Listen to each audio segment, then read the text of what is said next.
Like most technology, body cameras for the police is a two-edged sword. It can be a good thing or it can be a bad thing. It can be misused.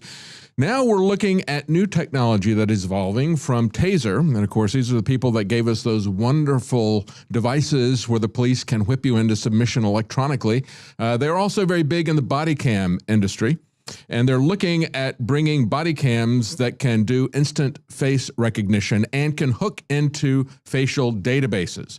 This is an article today from Vocative, and they say the police body cam industry is bringing us new powers and also new privacy concerns. And this controversial technology that is bolstered by the need to hold police accountable after numerous high-profile killings of unarmed black citizens. And look, let's get over this idea that it's just black lives that matter, okay? Let's understand, and black people need to understand this as well.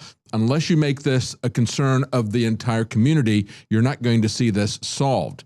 We have to understand it's not just black people who are being killed by police unnecessarily. That is something that we have to look at as the entire community and hold them responsible. But let's move on to this actual technology. TASER says a newly formed division will develop AI-powered tech specifically aimed at law enforcement using automation and machine learning algorithms to let cops search for people and for objects in video footage captured in the on-body camera systems. Okay, now let's hope that this is completely accurate. If they're going to look at you and determine that you got a gun and you're dangerous, or they take a look at your face and they misread that, identify you as a wanted criminal on the run or a terrorist, that could cost you your life. And of course, we've already seen this with some of this wonderful technology.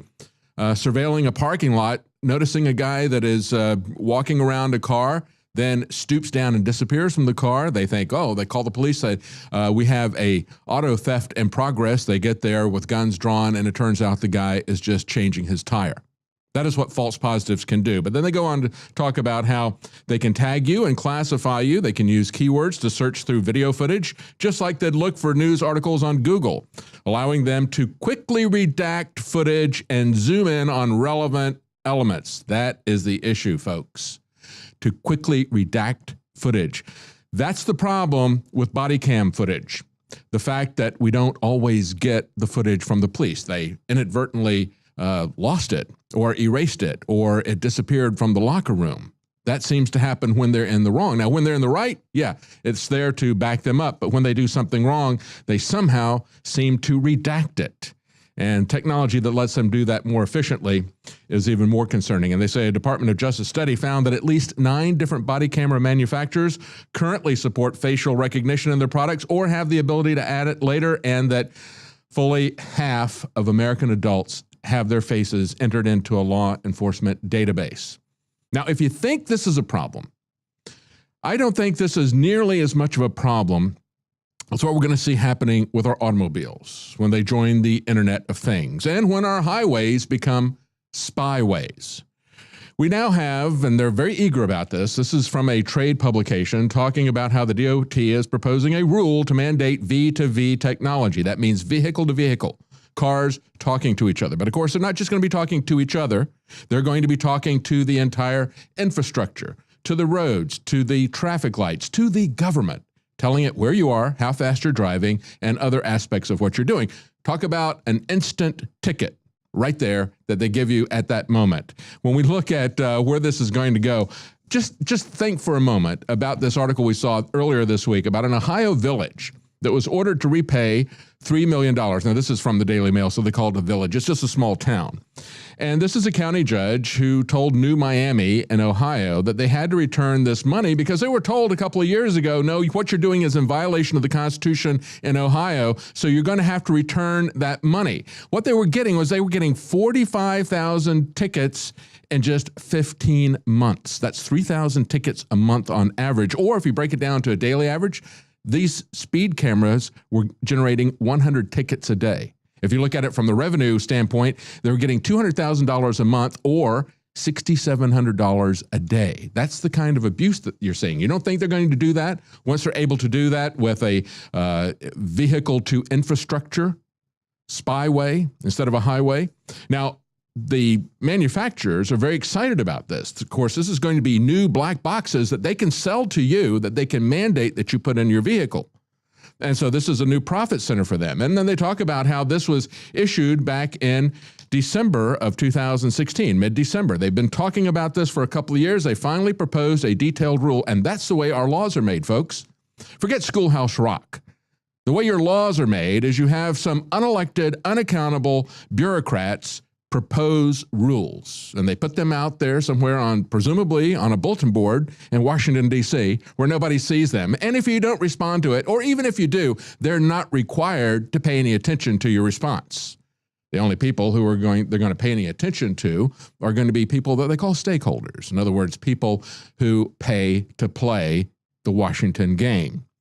This is the problem that we have over and over again, whether it's the EPA or whether it's the Department of Transportation. All of these bureaucracies make the laws. Congress doesn't make the law anymore. They don't want to. That's why Nancy Pelosi said, well, we have to pass Obamacare so we can find out what's in it.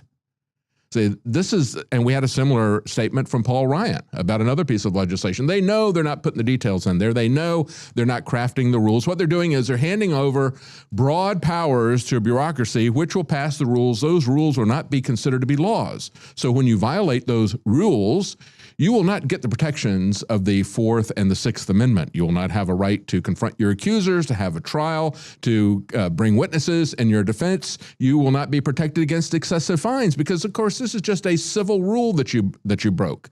But now they're telling us this is going to be done to, quote unquote, save lives. Now, when we look at the potential for abuse, this is far beyond writing multitudes of traffic tickets. Remember, 5 years ago, when now disgraced David Petraeus was head of the CIA. And Wired Magazine talked about how he was bragging at an In-Q-Tel summit. And of course, this is the venture capital firm for the CIA. We have a dark government that is even involved in handing out funds to preferred spy industries. That's what In-Q-Tel is. Nevertheless, he's at a summit. He's talking about the Internet of Things. He's very excited about it. He said, we will spy on you through your dishwasher. Well, they're going to spy on you through your car because your car is going to be joining the Internet of Things sooner than you realize. And what he was saying at the time, he said, transformational is an overused word, but I do believe it properly applies to these technologies. Boy, it really does apply when you're talking about spying on people through their cars, through the highway that they travel on, doesn't it? He says, particularly their effect on the clandestine trade. All those new online devices are a treasure trove of data, says Wired, if you are a person of interest. But of course, this was back in the pre-Snowden days, when people thought, oh, person of interest, that must mean somebody who has really done something. No, now we know that all of us are persons of interest because they have to get data from all of us. They have to get our metadata in order to put together their geospatial intelligence network, their human domain analytics, their activity-based intelligence, so they can master the human domain. They want to be able to look at all of this data from everybody, so everybody is a person of interest. I hope you learned that with all the Snowden leaks. We now should all know that, even those people in the public who were sleeping comfortably 5 years ago. And they went on to say, once upon a time, spies had to put a bug in your chandelier to hear your conversation. But now with the rise of the smart home, you'll be sending tagged, geolocated data that a spy agency can intercept in real time when you use the lighting app on your phone to adjust your living room's ambience. Well, these were the quaint days of 5 years ago. Things are getting much worse, much more quickly.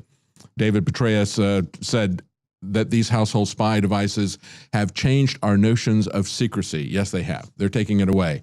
And, you know, there will be no privacy. There will be no freedom of mobility if we don't stop this. And, of course, when they talk about this, it's interesting to look at the actual documents from the Department of Transportation. When they talk about the vehicle to infrastructure issues, they talk about how it is going to affect the poor and the minorities. This is an environmental justice consideration document. This is how this bureaucracy works. And they come down, forget about the Sixth Amendment, forget about the Fourth Amendment, forget about any of this stuff. How does it affect the poor and the minorities? Not how does it affect your Bill of Rights as an individual? And that brings us back to where we started. If we're going to only look at these body cams from the standpoint, are black people being affected by this? We have to understand everyone is being affected by this.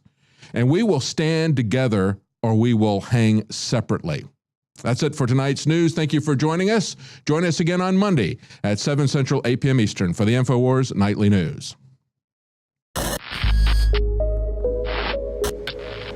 In case you haven't heard, InfoWars has become the most influential media outlet in America. We're making freedom go viral. And now we are proud to announce a new weapon in the epic battle against the globalists. InfoWars Prime, where you can watch live high-definition feeds of The Alex Jones Show, plus exclusive insider videos from the InfoWars crew and behind-the-scenes action. Go to Infowars.com/app and download today. InfoWars Prime is available right now for your iPhone or Android. You will have access to exclusive videos that you can't see anywhere else. And that means live coverage of events and breaking news on location as it happens. You can also take advantage of amazing deals from the InfoWars store that are only available for InfoWars Prime subscribers. That's InfoWars Prime at Infowars.com/app. And if you can hear my voice, you are the resistance.